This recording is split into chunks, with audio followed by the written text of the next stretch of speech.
I would like to welcome everyone to this conference, the second day, the third session of the conference in honor of the career of Robert Faulkner. I'd like to start by making a few remarks of my own before I turn things to the speakers, and I'll also introduce them.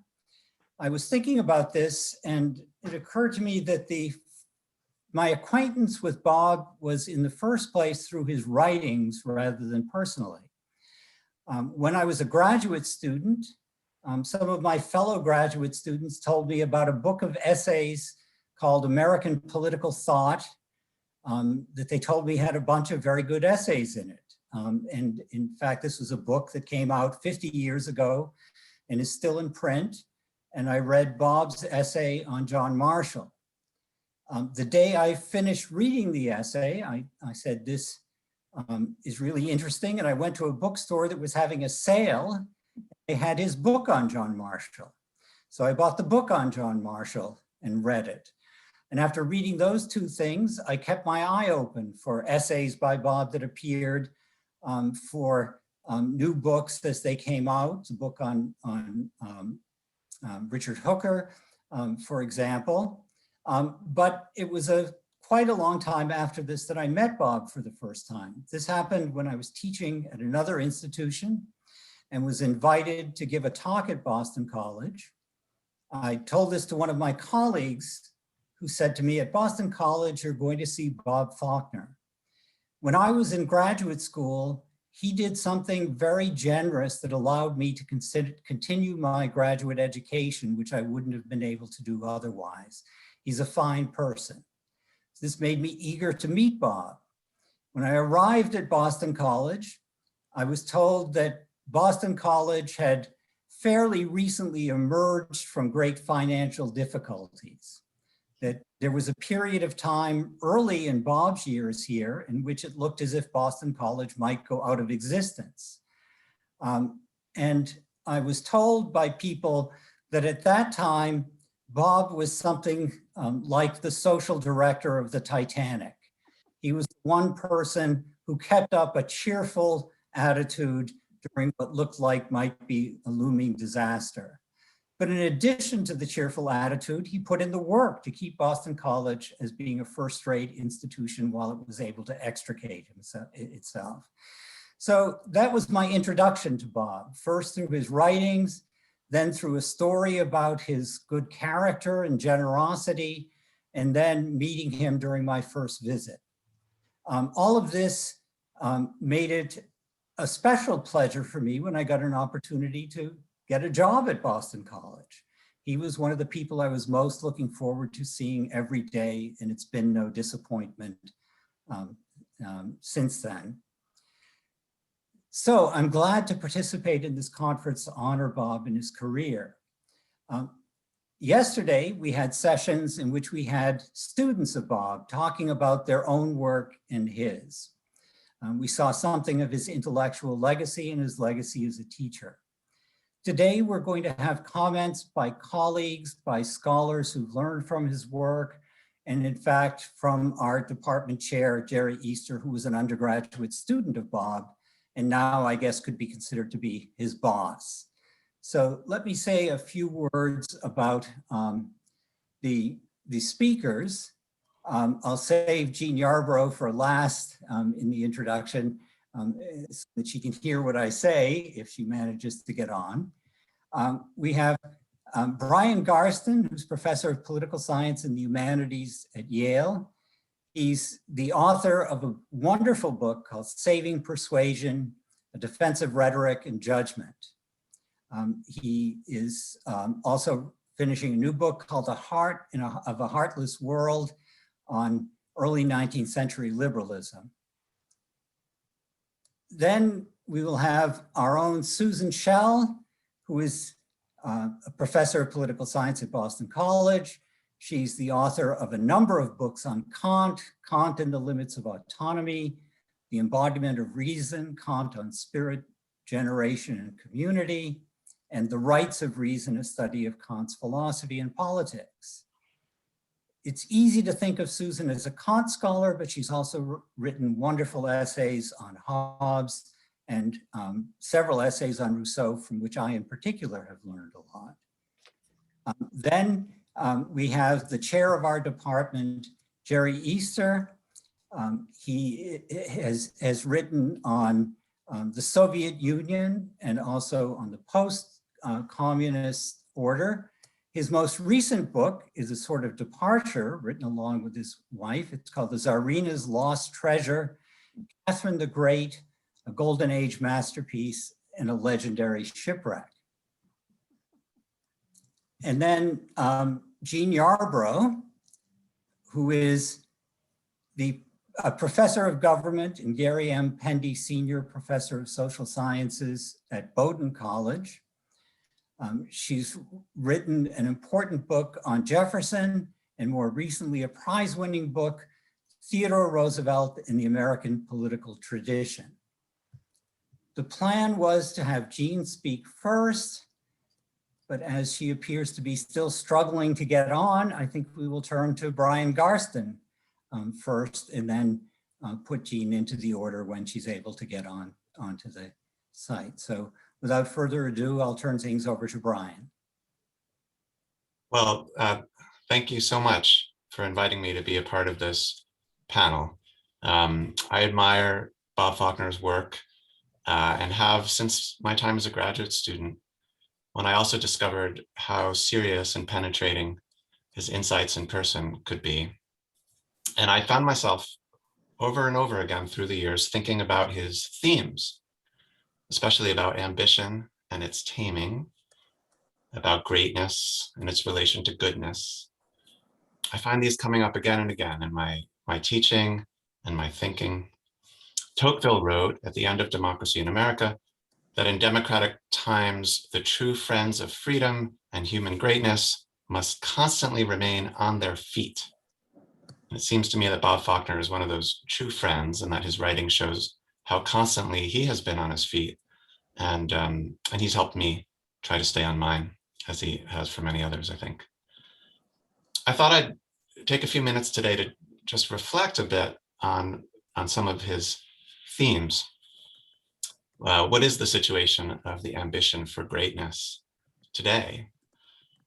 And I admit that I'm a bit anxious about doing this in front of this audience because I've learned so much from so many of you on this Zoom call about this theme. So I'm doubtful I will say something that I haven't learned from one of you or more than one of you. But let me say how it seems to me at the moment. It seems to me that that sort of ambition is both deflated and missed. And I have a real worry that that combination leaves us in a vulnerable state of affairs in which we both have too little ambition and are innocent of the dangers that come with ambition. So it's always important to begin these grand inquiries with the everyday. How do we use the word great? It's not hard to see that its value has been deflated. If I recently watched a great movie or had a great dinner, it would not be anything very out of the ordinary. We throw the word around easily. And for an example of how far things have gone, I thought we should consult one of the comic poets, not Aristophanes this time, Bob, someone different. So I'm going to now share my screen just for a brief moment.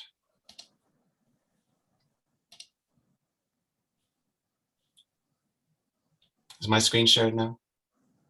Yes. Okay.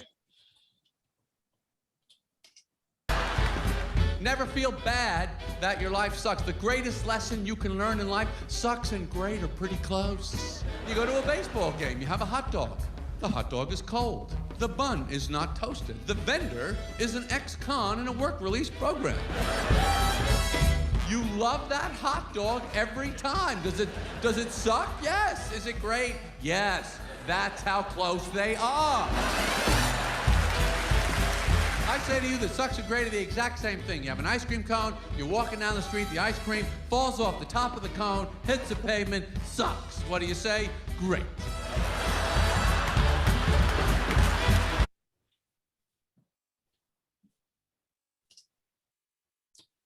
So just a sign of how the word great is used, that last use of it, the ironic use, great, perhaps the furthest from the dignified use of greatness that is so important to Bob Faulkner's work.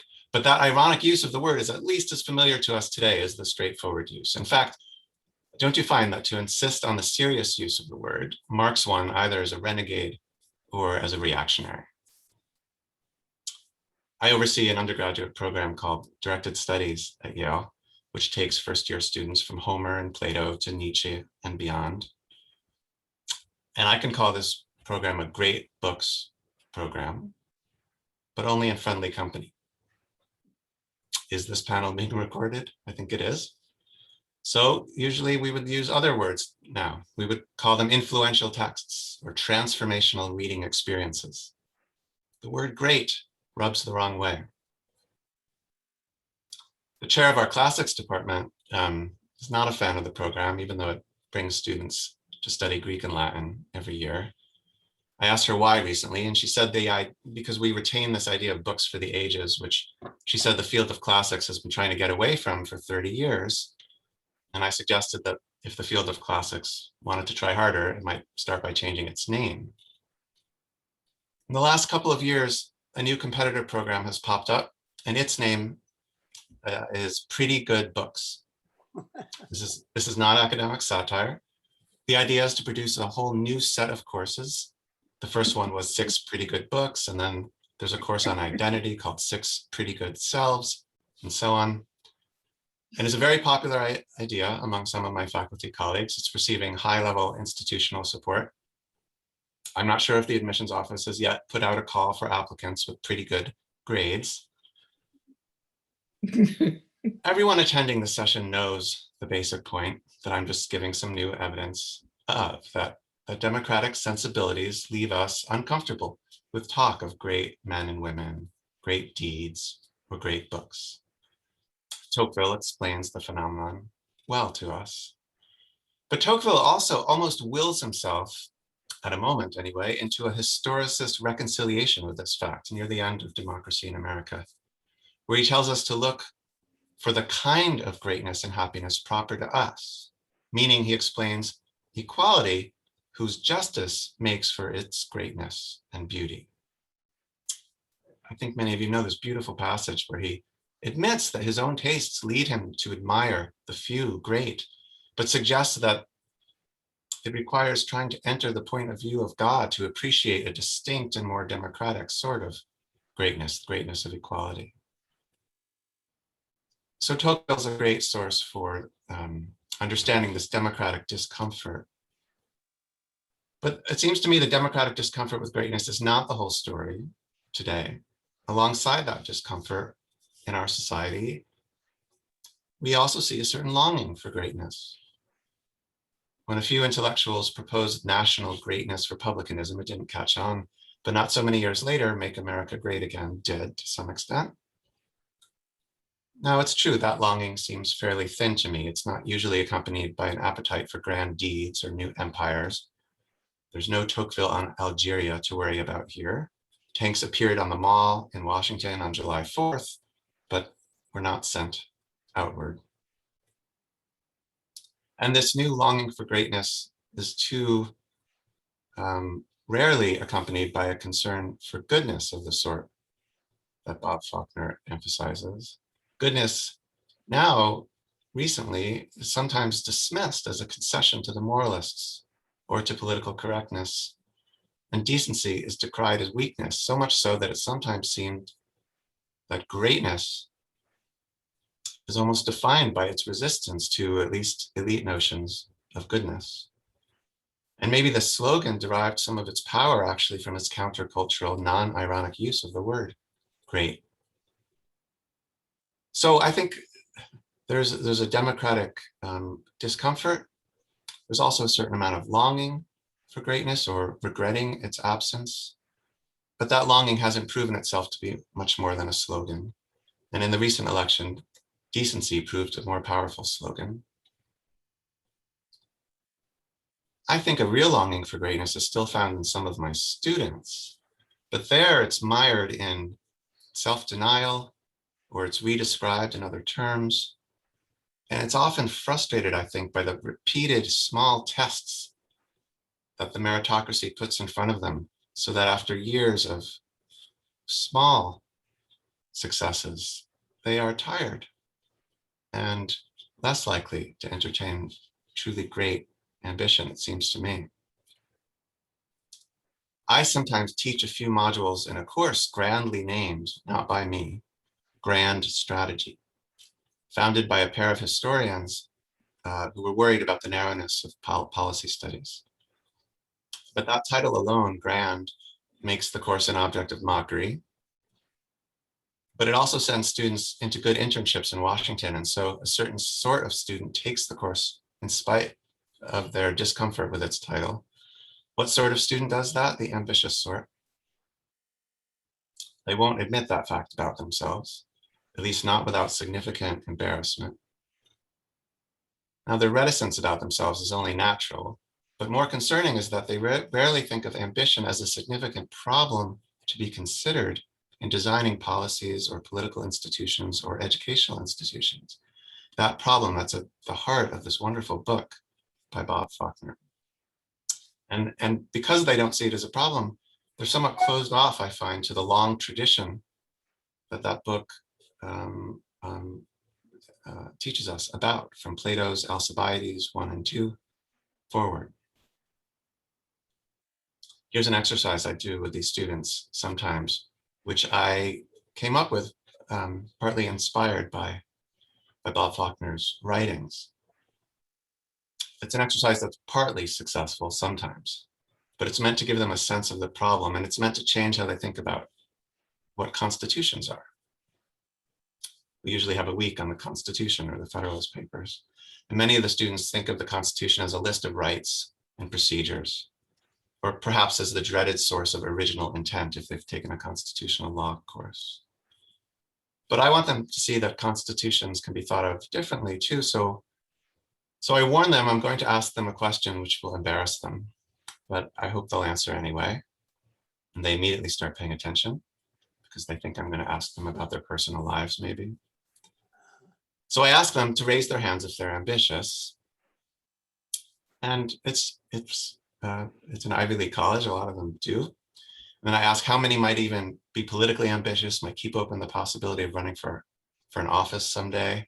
And so they look around and a few raise their hands, full of embarrassment. And I go up the scale, how many might run for federal office, the House of Representatives? A few still raise their hands, the Senate. Finally, I ask, Yale has produced presidents, how many might not close off the possibility of running for president someday? And usually a couple with lots of embarrassment will raise their hand. And then of course I say, and what's next? What about something higher than that? And of course, there's awkward silence or giggles, or people throw out suggestions, ironically. Nobody knows what that means, and they had all assumed that I would stop at the presidency in that ascension. And of course, that's the point of the exercise. Why did they assume that? Somehow the Constitution has shaped their imagination of political ambition and its possible objects. The Constitution has crafted an imagined landscape for political action. What an achievement. I try to impress on them.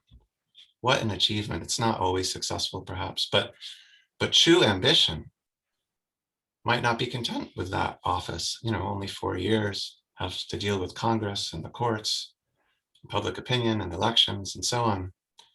The fact that that office is the height of imagined ambition still for so many Americans is an achievement of the Constitution, I try to tell them. And then I try to have a conversation about whether an office of that kind is enough to tame ambition. Is there also sort of education or sort of political culture necessary, and so on? We try to have those conversations. But honestly, as I was thinking about what to say today to somehow do justice to the themes I feel like I've really reflected on because of Bob Faulkner, I have to share that I'm not always confident that that exercise works or still speaks to the moment, partly because ambition is really powerful ambition of the kind that needs to be tamed is either weakened or is in hiding. So much so that we're in danger of forgetting how dangerous it can be and of neglecting the insights that that long tradition of political philosophy offers about taming or channeling ambition. So the question I want to raise, again, familiar to many of you here, but the question I still find myself thinking about when I think about this work is our main challenge today as teachers and as people thinking about politics, is our main challenge to tame ambition or to keep it from dying out? And how do we balance those two when thinking about our students or our educational institutions? So look, I can't say, Professor Faulkner, that you've answered that question for me, but you've helped to raise it. And I continue to think that it's one of the most important questions we can ask as citizens and as scholars. And I'm deeply grateful to you for having helped me find it and reflect on it more deeply.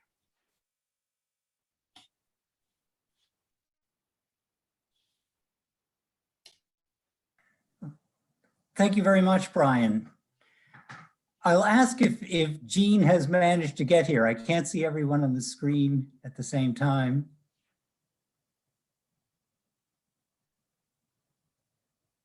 No, so okay, well, we'll move on to Susan Schell then. I'll turn things over to you, Susan.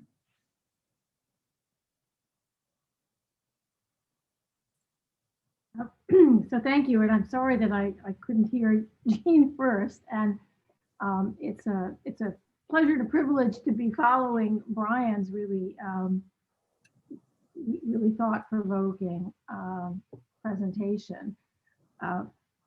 It's also, of course, a great pleasure and privilege to participate on this paper, on this panel honoring the work of Robert Faulkner, who I have known since 1980 when I joined the BC faculty and had heard of well before, thanks to a near legendary Telluride summer seminar that he had earlier co-taught with Charles Fish, who I notice is also here today.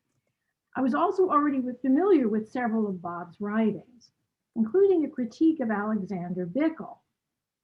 The critique was called, characteristically enough, The Problem of Moderate Liberalism. And what I had read set up expectations with respect to my new department that he and it have repaid many times over. Indeed, from the time of his own arrival in the late 1960s until his recent retirement and beyond, Bob has both guided our departmental ship, or should I say built, paddled, and steered our canoe through a waters both rough and smooth. Thanks to him, we not only have a thriving graduate program, which he and David Lowenthal co-founded in the early 1970s, but a flourishing department of political science in which politics, broadly conceived, remains a unifying, perhaps the unifying concern. Yesterday's extraordinary and moving tribute to him by former students, along with the strong performance of two graduate discussants, not to speak of additional supporting data supplied by Chris with his usual precision and finesse, brought home the strength of Bob's ongoing legacy unto the second and even third generations, given the alert appearance of the youngest Burns, who may or may not be in the audience again today. But my main topic in these brief remarks is not Bob's extraordinary contribution to the department and to the lives of his colleagues and students generally, but the quality and tenor of his writings. Though in his case especially, the work and the man are not easily separable. Honorable ambition constitutes the main subject of his scholarly effort. From his early unsurpassed study of John Marshall to his more recent justly celebrated Case for Greatness. Even seeming exceptions, such as his original study of Thomas Hooker, or his penetrating book-length portrait, it's not Thomas Hooker, what's Hooker's first name? Richard, sorry. Or his penetrating book-length portrait of Baconian ambition in all its humane and devious splendor serve as foils, alternately pious and brilliant, setting off the larger theme. What is perhaps most striking about Bob's writing is his ability, as movingly described yesterday by Alison Levy, to body forth in all their natural attractiveness, qualities of mind and character that modern sensibilities, and in all the ways that Brian has recently told, that modern sensibilities, not to speak of recent academic habits, tend to neglect.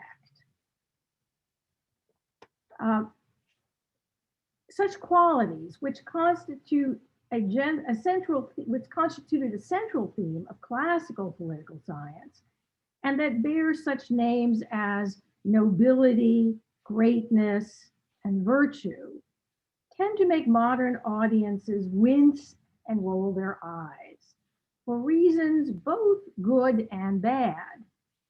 As for the more creditable reasons, we are a democratic people, steeped in the political religion of the Declaration, and for whom natural inequality in the matters most essential to self-government are properly anathema.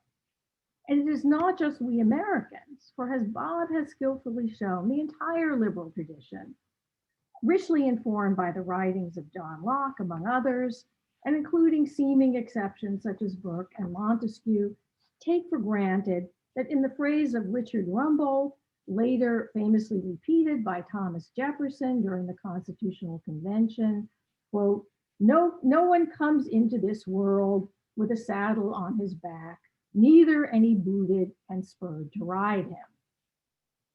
The peculiar genius of much of Bob's published work, as it seems to me, lies in its ability to reveal how, even and perhaps especially within the horizon of modern democratic political life, built upon that premise, such qualities of human excellence continue to shine through in the speeches and deeds of our foremost statesmen, thereby proving, in the words of Horace and repeated by Bob's eminent teacher, Leo Strauss, you can drive nature out with a pitchfork, but she will always return.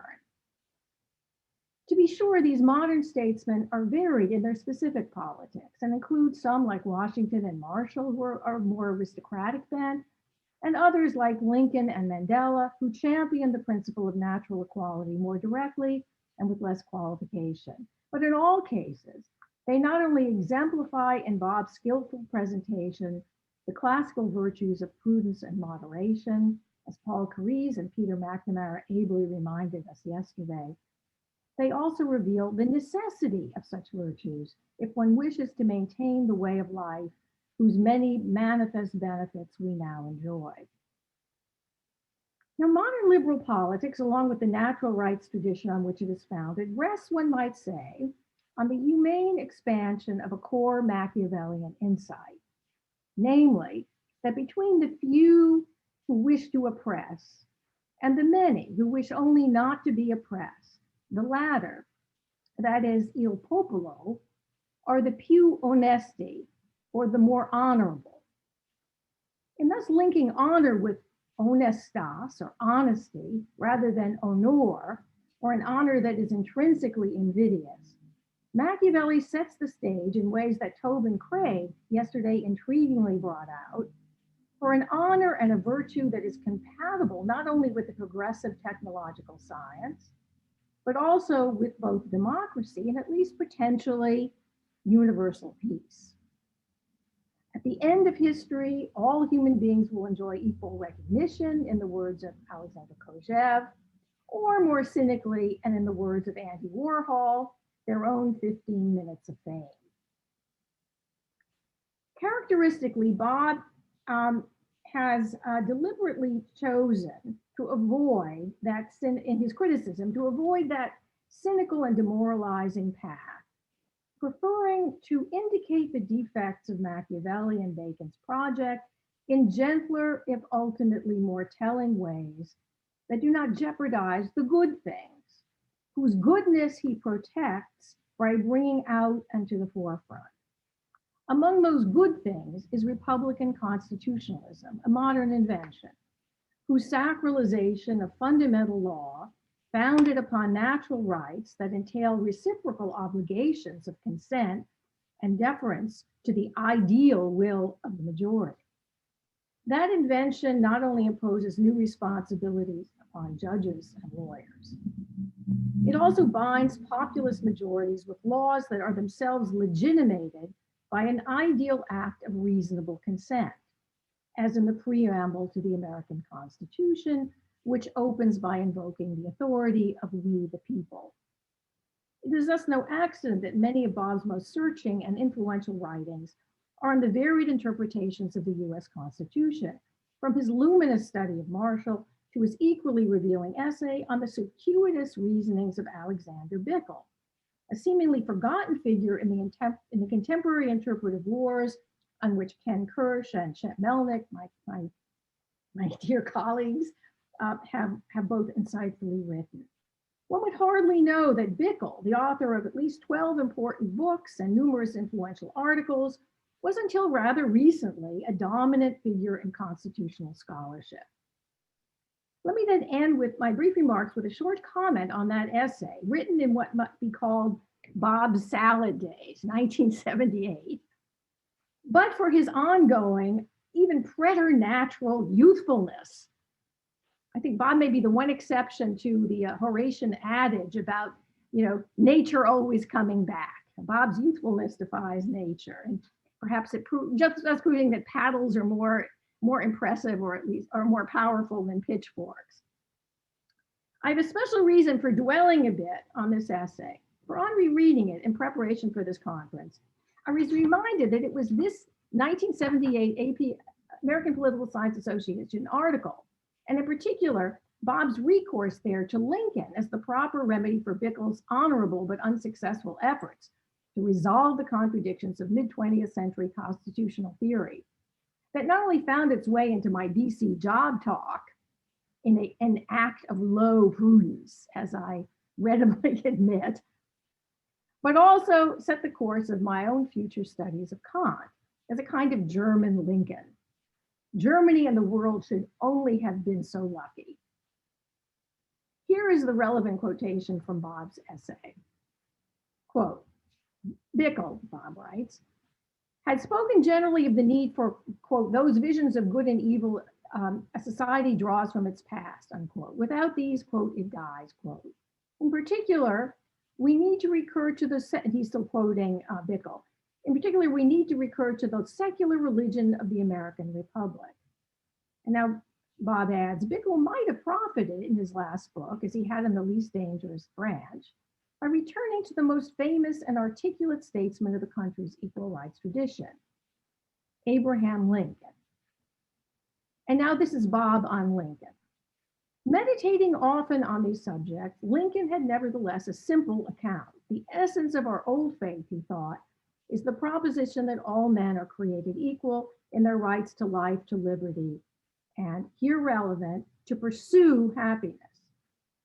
Why, Lincoln asked rhetorically as he clarified for Congress in the North what the Civil War was about. And here Bob quotes Lincoln directly. And this is Bob quoting Lincoln. Why did the Confederacy omit from their declaration the words all men are created equal? Why this deliberate pressing out of the view the rights of man and the authority of the people? This is essentially a people's contest. On the side of the Union is a struggle for maintaining in the world that form and substance of government whose leading object is to elevate the condition of man, to lift artificial weights from all shoulders, and to clear the paths of laudable pursuit for all, to afford all an unfettered start and a fair chance in the race of life, unquote. Now, in my own voice, of laudable pursuit, let me emphasize, meaning in the first instance, the laudable pursuit of happiness, or perhaps better, the pursuit of a laudable happiness, as in Kant's definition of virtue as worthiness to be happy. but in any case, laudable as in worthy of being praised. Now again, quoting Bob, no special warrant is given to the merely private or self-expressive. Also, the sort of equality to be respected is limited to that of certain rights of opportunity, for example, including but not limited to opportunity for economic advancement. Besides equality of opportunity, there is to be opportunity for inequality, not least in quality of accomplishment. Nothing was suggested, Bob notes, like a right to be recognized as possessing equal dignity, while a common basic dignity may be conceded to all by virtue of common natural rights. The distinctive dignity of any person depends upon his or her accomplishments, the particular use each makes of his or her opportunity. According to this understanding, for example, there is dignity in labor. Neither human dignity nor human rights, therefore, ought to be separated, and I'm still quoting Bob, from what Bickel tends to call moral values, from qualities of character that by earlier statesmen like Jefferson and Marshall were still called Republican virtue. In Bickel's admirable phrase, men are to better themselves by making themselves better, unquote. In thus gently correcting Bickel, Bob characteristically here gives central place not to his own voice, but to Lincoln's, amplified and enriched by terms that Lincoln himself avoids.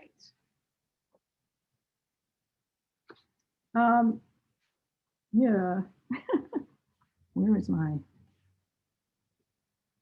And at the very least, the phrase laudable pursuit points toward, though perhaps does not fully encompass, the honorable ambition in its largest scope.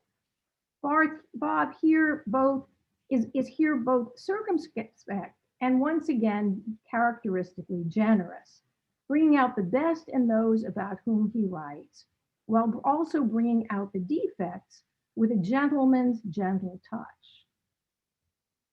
In a review of a now largely forgotten, if Bob ever allowed himself to write, and I haven't written everything that Bob has published, although sometimes I think I have almost nearly done so. But in my experience, if Bob ever allowed himself to rise, almost but not quite to the level of nastiness in print, it was in a review of a now largely forgotten work by a self-styled member of the expressivist New Left. And it was in Bob's part in defense of the good things inherent in the American constitutional order, good things that are intrinsically fragile, as Thucydides tells us and Allison yesterday reminded us, but that we heirs of Bacon, for all our professed doubts of progress, often forget. But let me not end on such a somber note, which would be out of keeping with the Faulknerian spirit, for which, as with Bob's beloved Bertie Wooster, quote, and thanks to Tobin for this, there is always more fun to be had.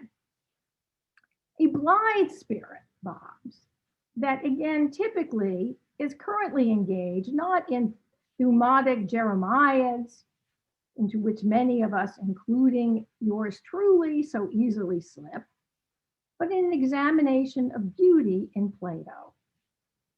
So, hail to thee, blithe spirit, to quote the famous post-Kantian poet, Percy Bysshe Shelley, and may you indeed teach us, in Shelley's poetic language, half the gladness that thy brain must know. Thank you. Thank you, Susan. I'm in the situation I find myself in. I'm reminded of Bob's book, Francis Bacon and the Project of Progress. Now, Bacon is one of the great proponents of the idea of the mastery and conquest of nature for the relief of man's estate, something which teaches us to rely upon things like Zoom conferences, thinking that we have mastered nature.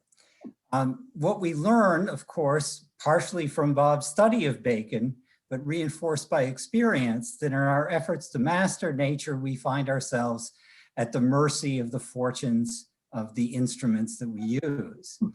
So, at this point, I don't know whether Jean Yarborough is with us. Jean, if you are, can you unmute yourself and make yourself known? No, all the best resources of Boston College technical personnel have been unable to get her to our meeting, for which I'm very sorry. But with making one last desperate we'll turn to Jerry Easter for his remarks. So please go ahead, Jerry. All right, thank you, Chris. I was misidentified by you earlier as being Bob's boss. I've only been chair for a short time, but it's clear that the chair is nobody's boss, not even Shirley's. So I wanted to correct that. And I guess I'm here less so because I'm the chair, and and because I had my initial experience with Bob is different than most everyone else's. I wasn't his graduate student, and I didn't experience that mentor relationship. I have mentor envy after hearing from them, however, yesterday. And I'm not in the theory subfield, and I'm not a collaborator in his scholarship. I think I'm here because I am an embodiment of his teaching to undergraduates. And so I just wanted to say a few words about that experience, though it be 40 years ago that it happened, that it's an experience I still remember. I think I remember rather well, and at least some of it quite vividly. And so I'd like to just say a few words about what it was like to be the undergraduate of Professor Faulkner, and the lastingness of things that I was able to take away from that experience. So I came to BC when BC was a bit different. It was more of a regional school, and the helping hand that it lent to students was extended to I think the Catholic families and the Irish and Italian Catholic families, working class families maybe, in the New England region, and I was a beneficiary of that affirmative action program. I can be frank about that. And I came to BC a bit ill-prepared for what I had in front of me. And I had my first class with Faulkner the first semester of my junior year. The political science department worked the same way 40 years ago as it does now. If you were a sophomore, you got shut out of all the good classes and you had to wait. And so it was not until I was a junior. And up until that time, I had done well in classes that, bigger classes that had blue book exams. Classes where you could throw a lot onto a piece of paper and make it seem like you were rushed, and it wasn't revealing exactly how much you knew, how well you could present it. And then, and I did less well in classes that required me to speak more in class and to write more in class. And I think I avoided them. But then I had Faulkner's class, Foundations of Modern Political Philosophy, I believe it was called. And we read Bacon, and we read Machiavelli's The Prince. And he threw in a little Heidegger at the end. And what I learned in that class changed my experience as an undergraduate. Number one, I learned to read in that class. I looked at the prints and I thought to myself, oh, look at this little book. I can read it in a weekend, the weekend before there's an exam. You know, that was my mentality, the mentality of the kind of student I was. And instead we read that book for 2 months. We'd spend maybe one class on just one page in that book, if not one paragraph in that book. I had never experienced reading in such a way to penetrate the words on the page and to uncover perhaps the real intent and meaning of the author. And it was just an invaluable lesson that I did not experience in any other class that I had had at BC, at least up until that time. He also taught me, tried to, let me say, how to write. This class had no blue book exams. It had a half a dozen short writing topics. And I think that he wrote back more words to me than I wrote to him in answering the questions. No one had ever taken the time not to correct my grammar with a few hasty and angry red marks, but rather to walk me through how I could express a thought more clearly. And sometimes I think giving me more credit for what was in my head than perhaps really was. But it was having this hands-on attention had a noticeable effect on my performance for the next 3 semesters. Whereas I had been standing at that point, I was thriving by the time I ended. And I was inspired to think about going to graduate school. And at the end of that class, I only had him for the one class, but at the end of that class, he took the time to write me a note that that expressed how happy he was to see the trajectory of improvement in the class. And he gave me an A- that I know I did not deserve, especially for what I did to Heidegger at the end. but nonetheless, it gave me a confidence that I don't think I really had before about my ability to come to opinions about these questions.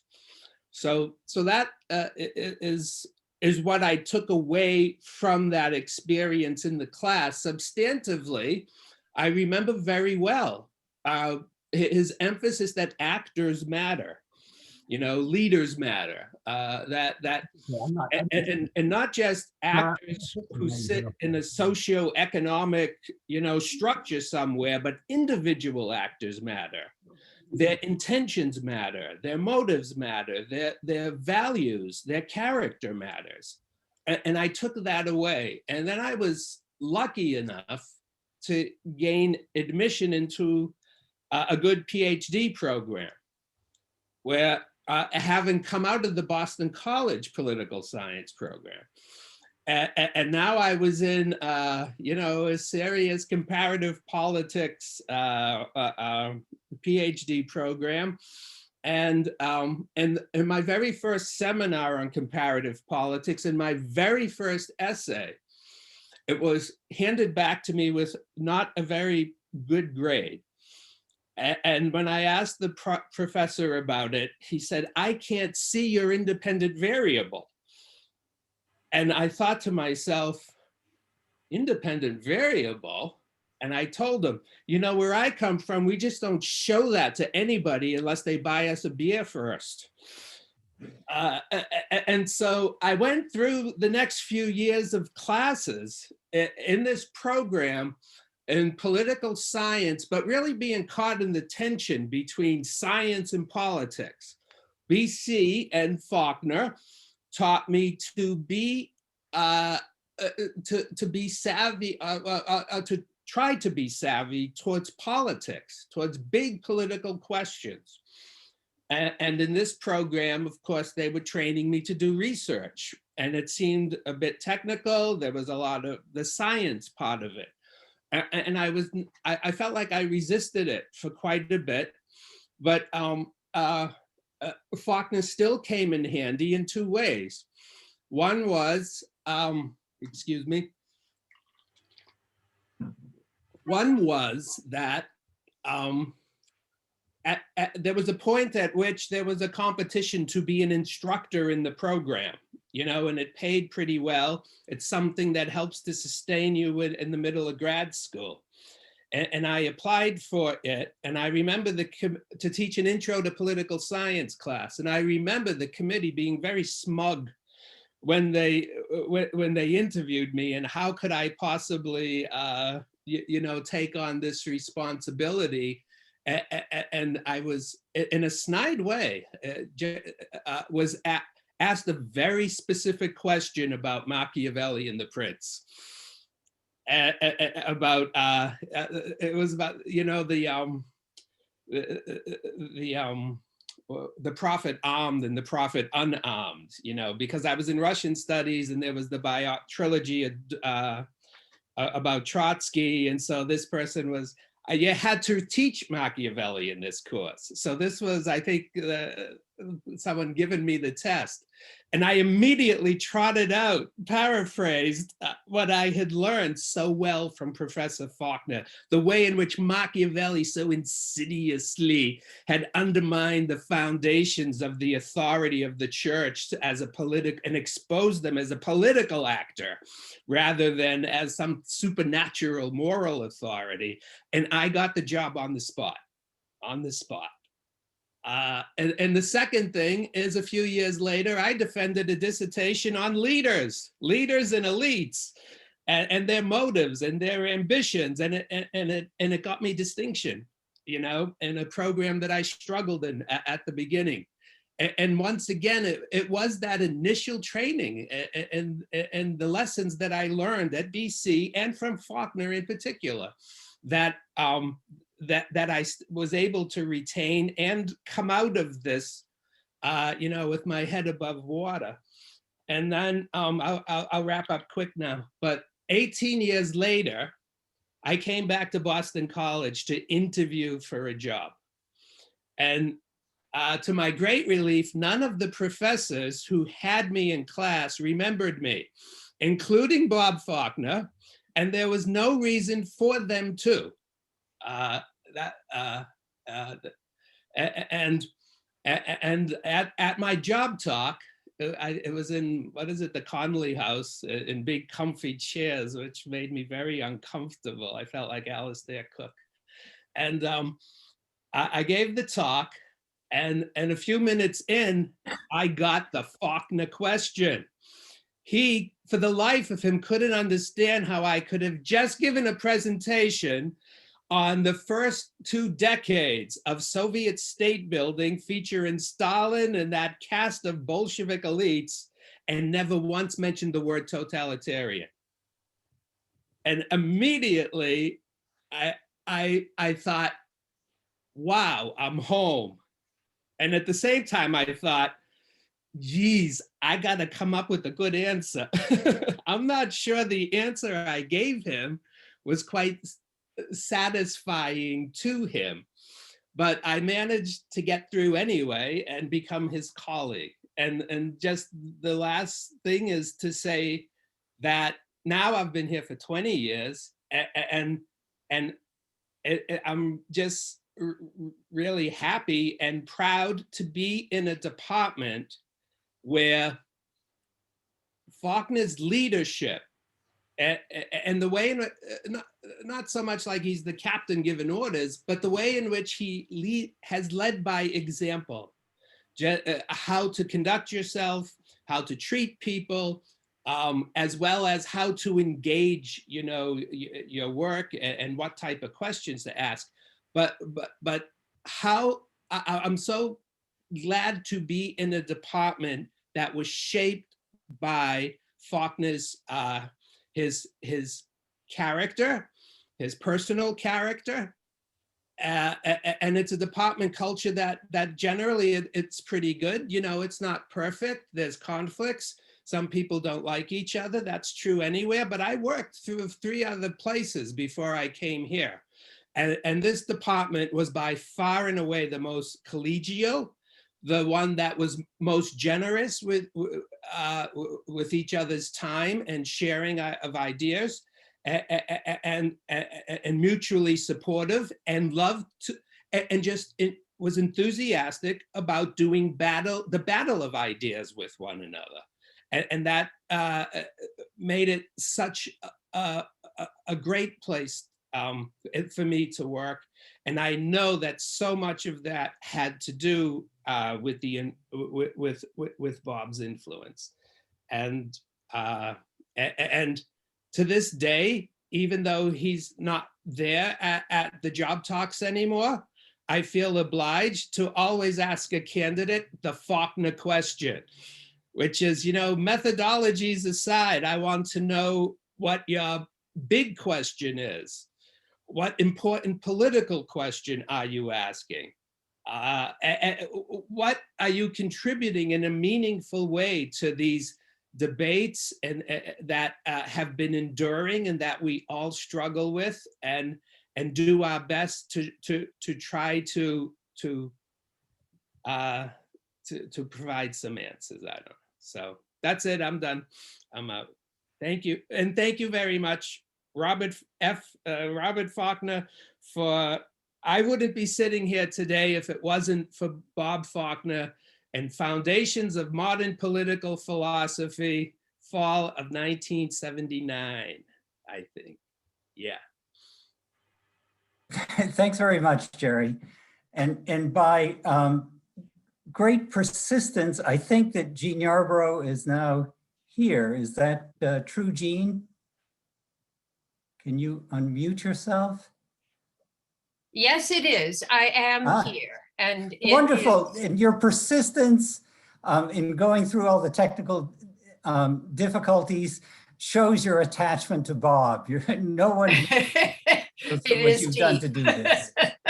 So I'll turn things over to you. Thank you. It tested a virtue that I do not have in large supply, and that is patience. But I'm here, and I was able to hear the end of Brian's remarks and also Susan's remarks, though I have to say that with my attention only partly on their remarks. I will, however, say that luckily, I'm not going to repeat what Susan said. I'm not going to deal with the Bickel article, but I was asked to say something about American political thought, and I'm very happy to do that. I wasn't a colleague of Bob's. I wasn't a student of Bob's. I just am a friend of Bob's. And I was thinking about this earlier today. When did we meet? I don't remember. I remember a conference during the bicentennial in Illinois, but I don't remember whether we met before then. The bicentennial, I think one of the most wonderful things personally about the bicentennial was how many great people I got to meet. And I know that Bob was certainly in that cohort. But I today am going to just make a few remarks that I hope will be, that will complement what other people have said. And I guess in a way, I do have a big question at the end for Bob, since it's time to turn the tables and ask him for an answer to a big question. Bob's best known work in the field of American political and legal thought is his Jurisprudence of John Marshall, which I have read, and his marvelous edition of John Marshall's Life of George Washington. And I do also remember that we were all at Mount Vernon together when we studied that book at, I think it was a Liberty Fund conference. Taken together, these two works provide an entry into Bob's understanding of the American founding. Bob squarely comes down on the side of the Federalist founders, the more high-toned, or I think as Susan said, but you'd have to say the sotto voce, the aristocratic side of the founding divide. He praises those liberal nationalists who sought to realize the promise of modern natural rights for the extended American Republic. But can this novel experiment, founded, as Hamilton noted in Federalist I, on reflection and choice, be sustained over the long haul? Bob, I think, raises this question in two essays that he kindly sent me this week. And those are the two that I'm going to focus on. Bob takes up an essay on Lincoln in a speech before the Supreme Court Historical Society in 2009. This is just at the beginning of the Obama administration. And then in a second paper on Tocqueville and American Ambition, which was given at the University of Richmond at the beginning of the Trump administration. And then if I have enough time, and I think I will, I'll close with a few brief comments on Bob's treatment of John Rawls and Hannah Arendt at the end of The Case for Greatness. Bob Faulkner's Lincoln paper explores two questions, and they're questions that are very appropriate for the Supreme Court Historical Society. I assume, Bob, that you delivered your remarks in the well of the Supreme Court and at that building. It's really quite wonderful to do that. The first of the questions is it regards the exercise of extra constitutional powers in the extreme case of civil war. And then the second question that he raises in his paper is well known to all of us, and that is the preservation of Republican government in more ordinary political times. This is what Lincoln warns of in his Lyceum address, and that is that nations are more likely to die by suicide than by conquest. These are questions of the utmost importance, and I wonder if there is a connection between the two of them. Will future leaders be tempted to use emergency precedents, crises, to say, for example, just to pick a random one out of my hat, COVID, to further use their emergency powers to expand the power and reach of the executive, and this in the service of competing political principles, be they those of John Rawls, who argues in favor of the most disadvantaged, or those of diversity, equity, and inclusion, or a regime of social democracy for which the young people in this country seem to have a decided taste at the moment.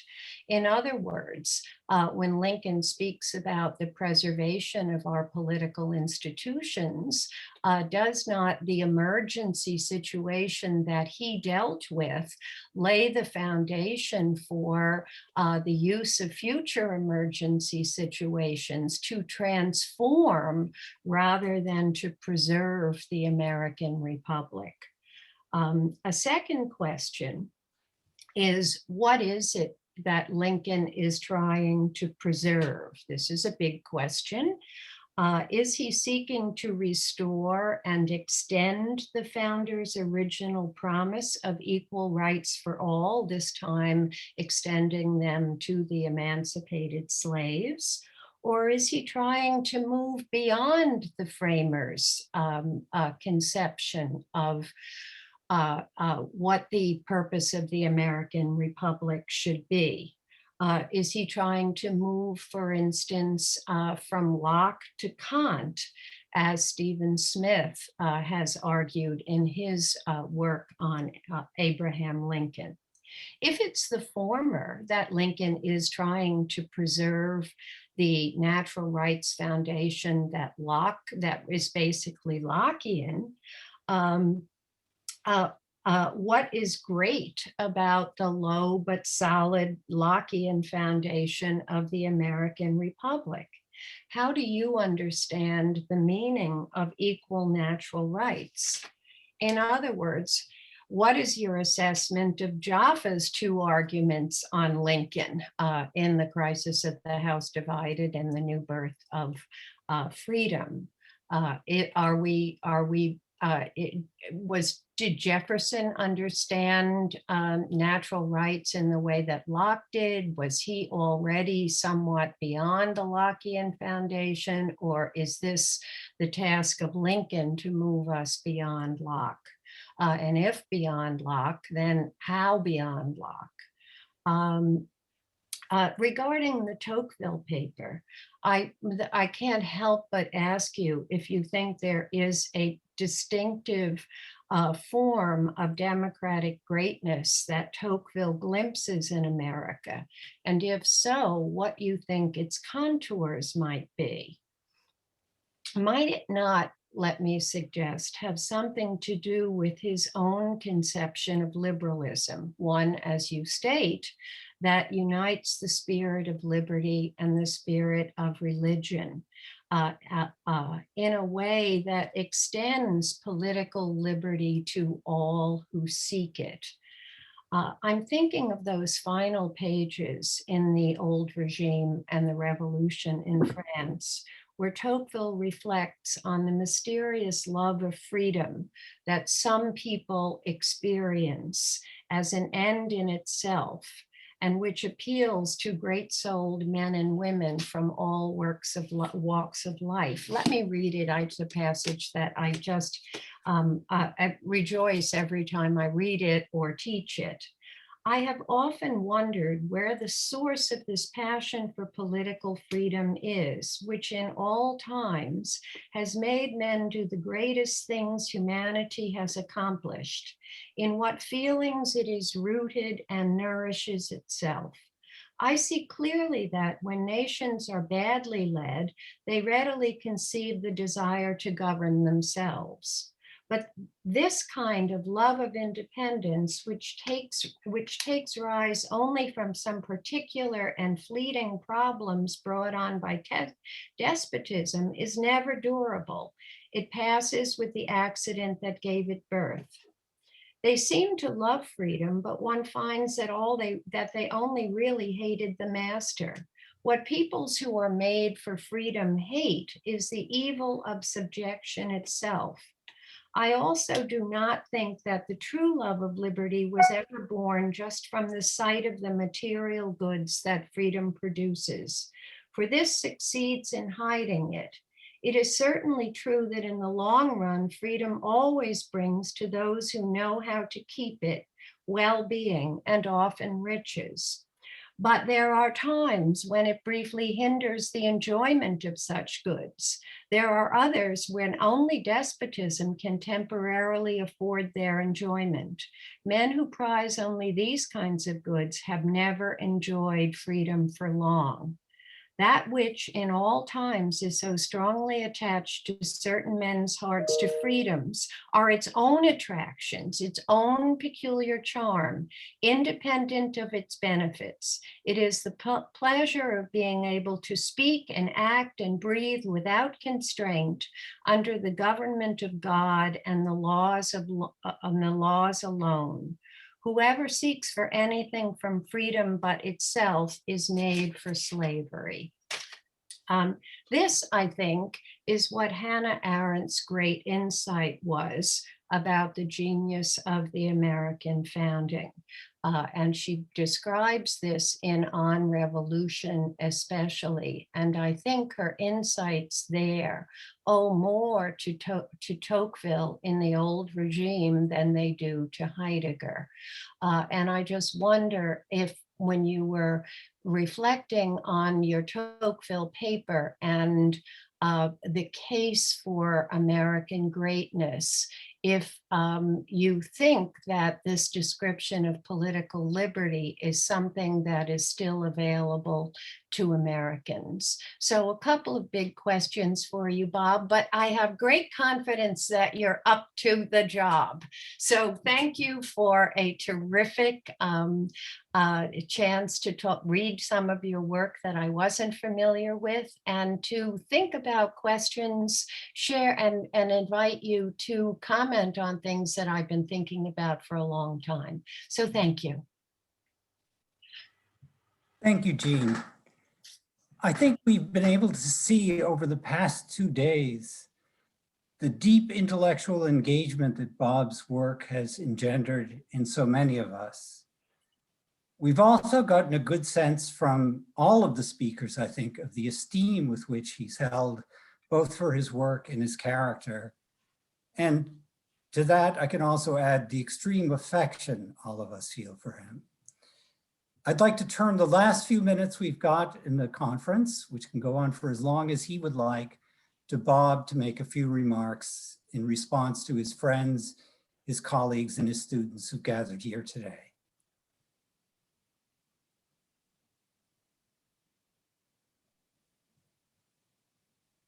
Let me eliminate that enemy of every professor, the mute.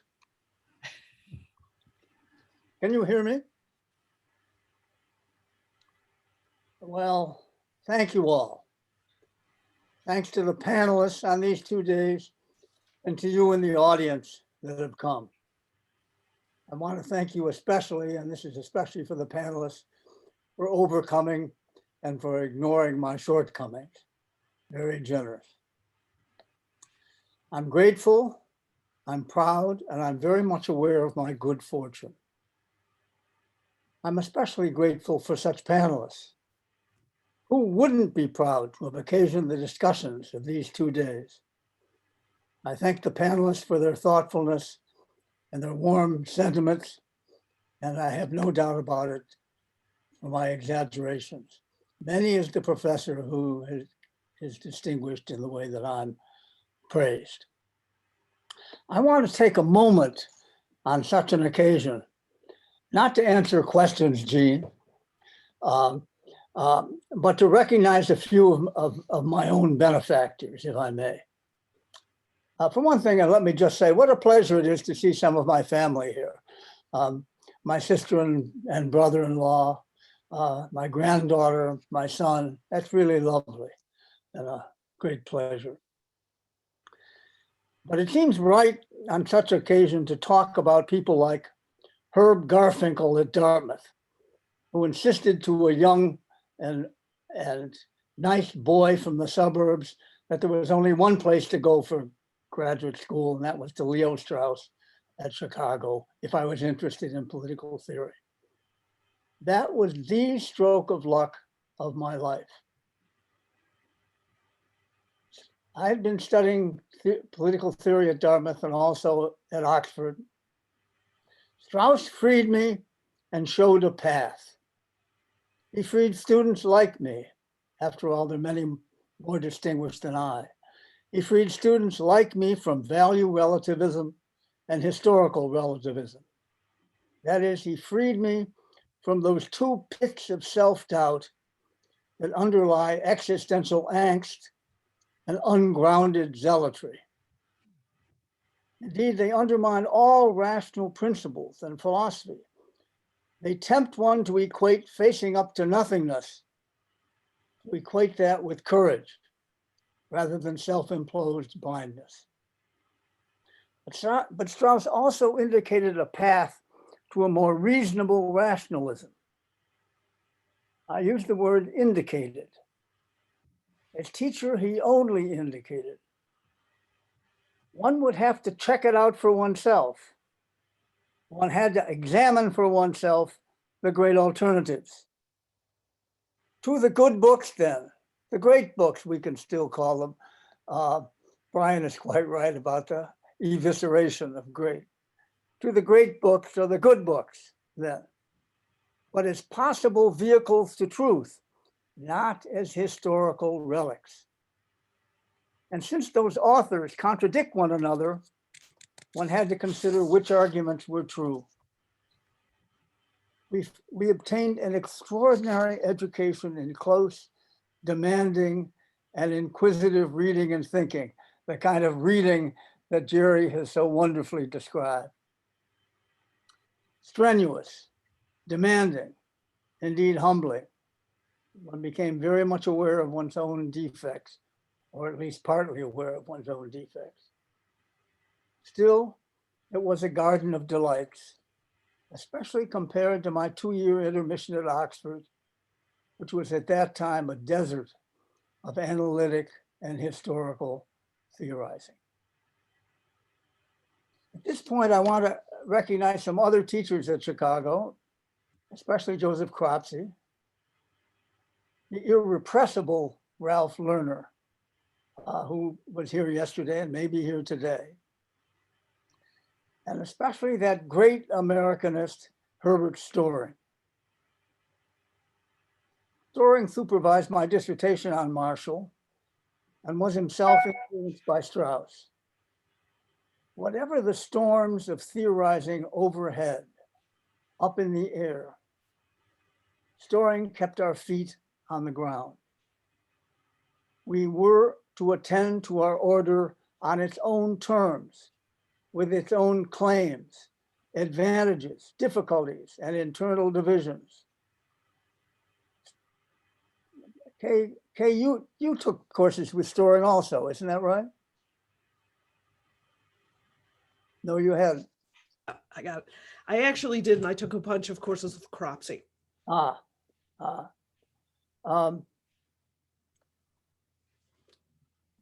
Storing taught, you could say, in the spirit of Aristotle. He taught like a serious and fair-minded statesman, addressing the important claims on every side. He attended especially to the Constitution and natural rights, which claimed to be fundamental, on which my own dissertation focused. But he also examined the diverse, and I use the word advisedly, demands, anti-federalist as well as federalist, black as well as white, the demands of politics for privilege, improvements, and justice. Finally, because I don't want to go on and on, I want to thank Boston College and especially my colleagues in political science. This college has supported our somewhat unorthodox, but nevertheless very popular department for more than a half century now, thanks to a whole series of deans and provosts, not to be taken for granted. And as to the department, congenial doesn't begin to describe the demanding intellectual rigor, the criticisms, the assistance, the seriousness about teaching the practical good sense, and the just plain friendships that Jerry has indicated and for which I have benefited all along. I want to mention here that we all in the department owe a lot to a real old timer. He must be nearly 100, David Lowenthal, founder and shaper of the department. He brought a number of us, including Kay Schlossman and myself, in. I close by saying this: what you have seen in this little conference exemplifies our mixture of friendship and intellectual stimulation. It certainly exemplifies kindness to me. Thank you, colleagues. Thanks especially to Christopher Kelly, friend and great student of Rousseau and much more, who planned, organized, moderated this event. Thank you all.